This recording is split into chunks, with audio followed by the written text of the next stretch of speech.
বাংলাদেশের জাতীয় চলচ্চিত্র পুরস্কারপ্রাপ্ত অভিনেত্রী জয়া আহসান ধীরে ধীরে বলিউডে নিজের অবস্থান শক্ত করে গড়ে তুলেছেন।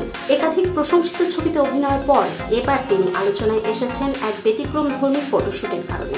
সম্প্রতি জয়া তার নতুন বলিউড সিনেমা ডিয়ার মা এর প্রমোশনাল ফটোশুটে অংশ নেন, যেখানে তার সঙ্গে ছিলেন বলিউড অভিনেতা চন্দন রায় সান্যাল।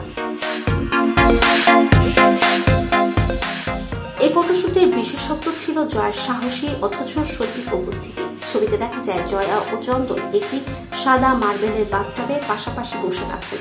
চোখে চোখ রাখা, আবেগময় অভিব্যক্তি এবং একান্ত একটি গল্প বলার মতো একটা মুহূর্ত। এমনকি আরেকটি সেটআপে তারা একটি সুইমিং পুলের পাশে দাঁড়িয়ে আছেন। পেছন থেকে সূর্যের আলো এসে পড়েছে তাদের চেহারায়।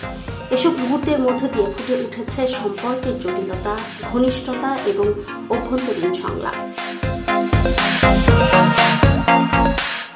অনেকেই এই ফটোশুটকে সাহসী আখ্যা দিলেও জয়ার দৃষ্টিতে এটি পুরোপুরি একটি শিল্পভিত্তিক কাজ।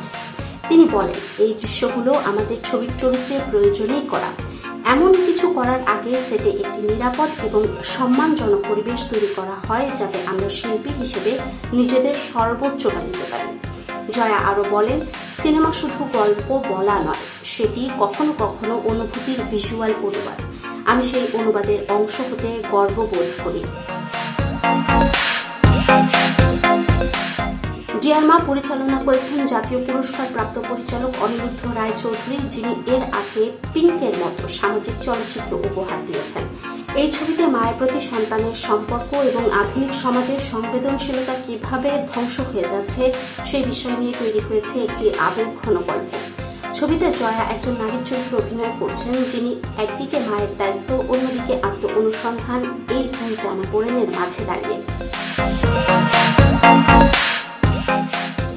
এই ফটোশুট প্রকাশ্যে আসার পরপরই সামাজিক যোগাযোগ মাধ্যমে মিশ্র প্রতিক্রিয়া দেখা দেয়। কেউ কেউ বলছেন এটি সাহসী ও চমৎকারভাবে উপস্থাপন করা, কেউ আবার এটি নিয়ে নৈতিক বিতর্ক তুলেছেন। তবে বেশিরভাগ সিনেপ্রেমী ও বোদ্ধারা একে একটি আন্তর্জাতিক মানের আর্ট ফটোশুট হিসেবেই গ্রহণ করেছেন।